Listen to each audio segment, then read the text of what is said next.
자, 리얼미터 권 실장님 나오셨습니다. 요즘 소송 당하느라고 힘들어요, 요즘.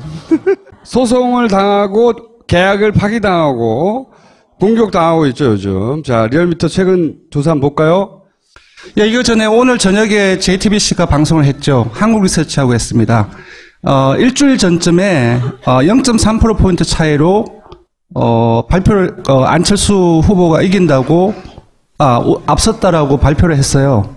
근데 오늘 저녁에 발표된 결과는 10%포인트 차 이상으로 문재인 후보가 앞서는 걸로 나왔습니다. 똑같은 여론조사 기관이었는데. 예, 참고로 오늘 저희가 지금 말씀드릴 것은 시기는 약간 2, 3일간 차이가 있지만 이제 거의 비슷한 시기인데 여기 보시면 지방신문 7개사 7, 8일 조사했는데 여기서는 42.6에서 37.2% 한 5%포인트로 그러니까 7, 8일 날은 회색인 거예요? 네.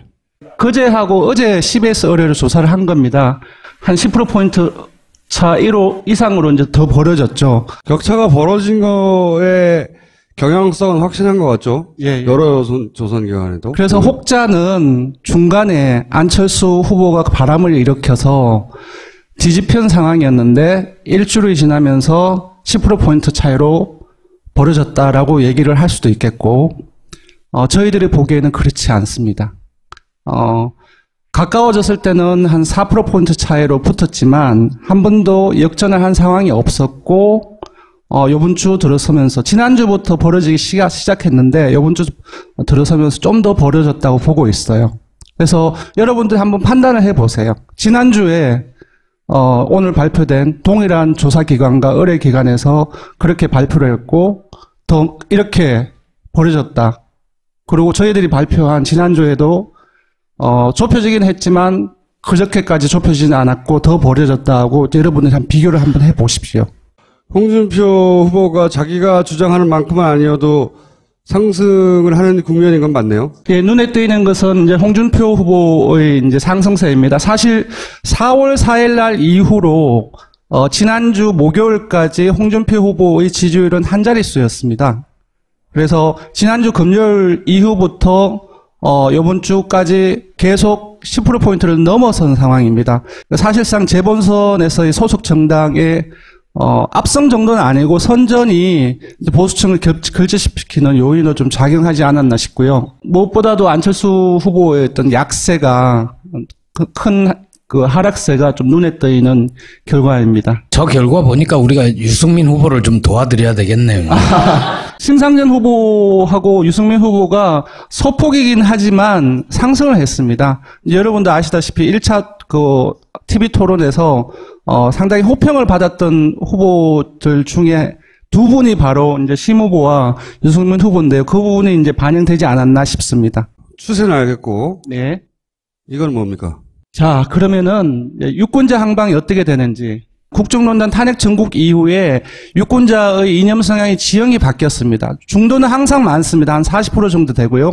예전에는 이제 보수로 기울어진 운동장이라고 했는데 이제는 그렇지가 않아요. 진보로 기울어진 운동장인데 중도 한 40% 그리고 진보가 한 30% 근접하고 그리고 보수가 한 20% 초반대예요. 그러니까 중도가 가장 많은 규모이기 때문에 중도의 조그만 변화를 좀 주목을 해야 됩니다. 여기서 보시면 알겠지만 지난주 7, 8일 정도에서는 거의 붙었습니다. 초박빙이라고 할 수 있는데 엄청나게 많이 벌어졌어요. 오차범위 밖에서도 좀 더 벌어졌는데 지금 중도층에서의 움직임이 아까 말씀드렸던 격차가 더 벌어진 가장 큰 요인이 아닌가 싶습니다. 자, 알겠고요. 네. 지지자 충성도. 네. 이렇게 물었습니다.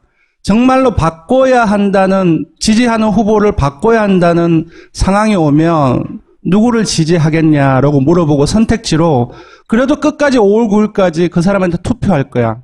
그리고 다른 선택지로 특정한 이제 차선책으로 후보를 선택하게 했습니다. 그래서 전체 다 통계를 내봤더니 역시나 지금까지 우리가 확인을 해왔던 것처럼 끝까지 지지하겠다는 이제 충성도죠. 충성도가 가장 높은 지지층으로 구성되어 있는 후보가 바로 문재인 후보였습니다. 그리고 안철수, 홍준표, 심상정, 유승민 후보로 나오는데 요 밑에 부분들은 움직일 수 있는. 예, 움직일 수 있는 사람들의 정도 규모입니다. 유승민 후보나 심상정 후보는 상당히 크고 상대적으로 안철수 후보나 홍준표 후보도 좀 많은 규모를 차지합니다. 그랬을 때 문 후보로부터 이탈이 가능한 상황이 왔을 때 심상정 후보하고 안철수 후보 쪽으로 가장 많이 가는 걸로 나왔고요. 여유가 있으면 심상정 후보한테 투표하겠다. 이런 맞습니다. 사람들이 많은 바로 걸로. 안철수 후보와 문재인 후보의 유권자가 인식하는 현재의 판세에 따라서 심 후보로 갈 수 있는 여건, 바로 그것이 바로 심 후보로 갈 수 있는 여건이라 할 수 있겠고요. 이 기준으로 따지면 네, 심상정 후보는 안철수 후보를 공격해야 되네. 그렇습니다. 안철수 캠프의 고민이 이런 것 같아, 진짜. 대구와 광주를 동시에 만족시켜야 하는. 그리고 안철수 후보의 지지자 그 성문을 보면 안철수를 벗어나면 문재인으로 갈 사람이 또 되게 많아요. 그리고 두 번째가 홍준표야. 정반대로. 그러니까 왼쪽은 광주를 포함한 호남 쪽이고 그러니까요. 오른쪽은 대구 영남이죠. 네, 맞습니다. 그런데 홍준표를 벗어나면 다 안철수야. 재밌는 것은 홍준표를 벗어나면 차라리 심상정에 갈지언정 문재인한테는 안 가. 예. 이제 주요 공격 방향, 주요 타격 방향을 지금 제가 설정을 해봤습니다. 아까 주타방 뭐 이런 거예요? 예, 주타방입니다. 문재인 후보가 안철수 후보를 공격하고 유승민 후보가 안철수 후보를 주요 공격 방향이고요. 요거는 뭐냐면 이렇게 공격을 했을 때 빼앗을 수 있는 그 규모입니다. 그 문재인 후보는 안철수 후보만 상대하면 되는 거네요. 맞습니다. 어차피 다른 사람 표는 자기한테 안 올 편에. 안철수 후보는 자신의 지지층을 최대한 극대화하기 위해서 주적이 2명이 되는 겁니다. 문과 홍을 다 같이 공격을 해야 하는 겁니다. 근데 홍준표 후보는 좀 외로워요. 아무리 이쪽으로 공격을 해봐도 올 게 별로 없어요. 그래서 안철수 후보를 그냥 한 놈만 팬다는 얘기 있잖아요. 안철수 후보를 주요 타격 방향으로 해서 계속 패야 되는 거죠, 사실상. 홍준표가 문재인을 공격해서는 얻을 수 있는 게 아무것도 없어요. 앞에 한번 돌려보시겠습니까? 자, 홍준표 후보는 빨간 색깔입니다. 없어요. 너무 작아. 여기는 아예 순위에도 못 들어갔어요. 네. 안철수 후보를 공격을 해야지 안철수 후보의 11.6%포인트를 빼앗을 수 있는 겁니다. 최대한. 여기는 때려봐야 갈 표가 없다는 거야, 여기에. 문재인 후보 또한 이쪽을 팰 필요는 없어요. 그냥 좀 봐주셔야 되고, 문재인 후보는 홍준표 후보를 열심히 패도 나올 게 별로 없어요. 안철수 후보를 계속 패야 되는 거죠. 그래서 계속 허허 웃고만 있는 거예요. 예. 이 둘은 사이좋게 지내야 돼. 이 둘은 서로 공격할 필요가 없구만. 그리고 유승민 후보가 좀 재밌는 부분인데, 유승민 후보의 요번 선거 슬로건이 뭔지 아세요? 보수의 새 희망인가요? 1차 TV 토론회에서 차별화를 시도하려고 했어요. 근데 홍준표 후보를 패도 유승민 후보한테 오는 표가 없어요. 앞으로 한번 가보시겠습니까? 여기 없어요. 너무나 작아요. 제가 유승민 후보요. 보기에는 예. 서로 잘 몰랐네. 그러니까 심상정 후보는 8.2%포인트는 정말로 큰 거예요. 앞에 보시면 아까 한 4%포인트가 지금 현재 지율인데 8%포인트는 정말 되게 크잖아요. 근데 이 8%포인트를 조금 해석을 좀 하셔야 돼요. 아까 이제 마진을 말씀을 드렸는데 문재인 후보를 바꿔야 하는 상황이 어떤 상황인지. 진보정당은 민주당을 일단 공격한단 말이죠. 그 표가 글로 갔으니까 뺏어오려고. 네. 그런데 이쪽에서 일로 간 표들은 대부분 이 심상정이 싫어서가 아니라 정권 교체가 안 될까봐가 그렇습니다. 1번 야당을 주장한 밀어주는 전략적 선택이거든요. 여유가 생길 때는 실제로 나눠줄 표가 여기 있어요. 그러니까 심상정 후보는 여기서 표가 오긴 하지만 여기를 공격해서 얻을 게 아니라 이쪽 후보가 더 압승하도록 누군가를 때려줘야 돼요. 그래야 여유가 일로 돌아와요. 진짜로. 심상정 후보는 그래서 제가 보기에는 또 안철수를 때려야 되는 거예요. 맞습니다. 잘 지적을 해주셨는데요. 주요 공격 방향을 이렇게 이제 단순화시켜서 했지만 지지층을 끌어오는 것은 공격의 수단뿐만 아니라 객관적인 여건이라든지 다른 요인들도 이제 작용을 하기 때문에 이거는 좀 단순화시킨 거고요. 오히려 그렇게 여기서 봐야 될 여길 때리잖아요? 거고요. 네. 여기서 나눠주려고 하다가 마음이 상해. 그걸 알아야 돼. 근데 이 보통 진보정당은 그 포인트 자꾸 놓쳐요. 그러니까 여기서는 다 일로 공격하고 네. 안철수 후보는 여기만 공격하는 거고 네. 문재인 그렇습니다. 후보는 여기만 공격하고. 아니, 근데 숫자로 보면 안철수 후보가 제일 공격을 많이 당하는 것 같네요. 공격은 문재인 후보도 많이 받습니다. 아, 왜냐하면 거기도 지지율 세 커져 개구나. 한번 보십시오. 이제 하나, 둘, 세 개입니다. 정리하겠습니다. 문재인 후보는 안철수 후보를 열심히 패야 되고요. 안철수 후보는 문재인 후보가 홍준표 후보를 패야 됩니다. 홍준표 후보는 이쪽으로 가면 안 됩니다. 안철수 후보만 열심히 패야 되고요.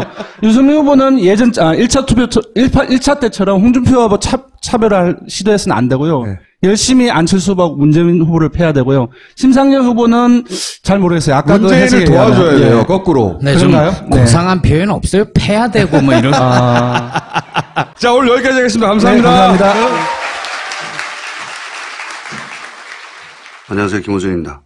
단지에서 1년에 딱 한 번 하는 단지마켓 오프라인 행사 사랑의 7시간. 올해는 4월 30일 일요일 오후 1시부터 7시까지 벙커에서 열립니다. 4월 30일 오후 1시부터 7시까지 벙커에서 사랑의 7시간. 그날 뵙겠습니다. 평천 네이처 아로니아에서 나온 하로니아예요. 아로니아의 추출 분말을 C3G, C3G 더욱 업그레이드해서 만든 거랍니다. 예. 간편하게 하루 한 포 알약으로 드실 수 있다. 단지 마켓에서 구매하세요. 자, 다음. 술술 풀리고요. 팟캐스트 듣는 사람이라면 숙취 해소제. 바로 떠올리는 게 술술 풀리고랍니다. 술만 마셨다 하면 변기통을 부여잡는 사람, 취해서 괴상한 댄스를 추는 사람, 이런 사람들은 술술 풀리고를 마시면 다음날이 깔끔하다. 음주 후에 한 포씩 섭취하면 술 마신 다음날에도 매우 좋은 컨디션으로 생활을 할 수 있다고 합니다. 믿기 어려우시다면 딴지마켓에서 지금 구매하세요. 다른 사람에게 대신 시키면 안 되는 일이 있어요. 대리 투표 안 되고요. 구치소 대리 안 됩니다. 네. 설거지도 하늘이 정해준 게 아니고 먹은 사람이 치워야 합니다. 술을 마셨으면 직접 운전하면 안 돼요. 착한 콜 대리운전. 미궁 장사랑이요.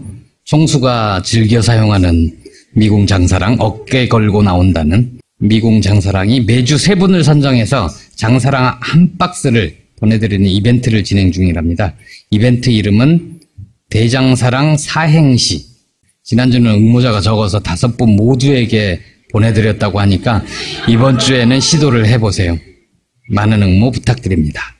자, 리얼미터 권 실장님 나오셨습니다. 요즘 소송 당하느라고 힘들어요, 요즘. 소송을 당하고 계약을 파기당하고 공격당하고 있죠, 요즘. 자, 리얼미터 최근 조사 한번 볼까요? 예, 이거 전에 오늘 저녁에 JTBC가 방송을 했죠. 한국 리서치하고 했습니다. 일주일 전쯤에 0.3%포인트 차이로 발표를 안철수 후보가 이긴다고 앞섰다라고 발표를 했어요. 근데 오늘 저녁에 발표된 결과는 10%포인트 차 이상으로 문재인 후보가 앞서는 걸로 나왔습니다. 똑같은 여론조사 기관이었는데. 예, 참고로 오늘 저희가 지금 말씀드릴 것은 시기는 약간 2, 3일간 차이가 있지만 이제 거의 비슷한 시기인데 여기 보시면 지방신문 7개사 7, 8일 조사했는데 여기에서는 42.6에서 37.2% 한 5%포인트로 그러니까 7, 8일 날은 회색인 거예요? 네. 그제 바로 이제 심 후보와 유승민 후보인데요. 그 부분이 이제 반영되지 않았나 싶습니다. 추세는 알겠고. 네. 이건 뭡니까? 자, 그러면은 유권자 항방이 어떻게 되는지. 국정농단 탄핵 전국 이후에 유권자의 이념 성향이 지형이 바뀌었습니다. 중도는 항상 많습니다. 한 40% 정도 되고요. 예전에는 이제 보수로 기울어진 운동장이라고 했는데 이제는 그렇지가 않아요. 진보로 기울어진 운동장인데 중도 한 40%, 그리고 진보가 한 한 30% 근접하고 그리고 보수가 한 20% 초반대예요. 그러니까 중도가 가장 많은 규모이기 때문에 중도의 조그만 변화를 좀 주목을 해야 됩니다.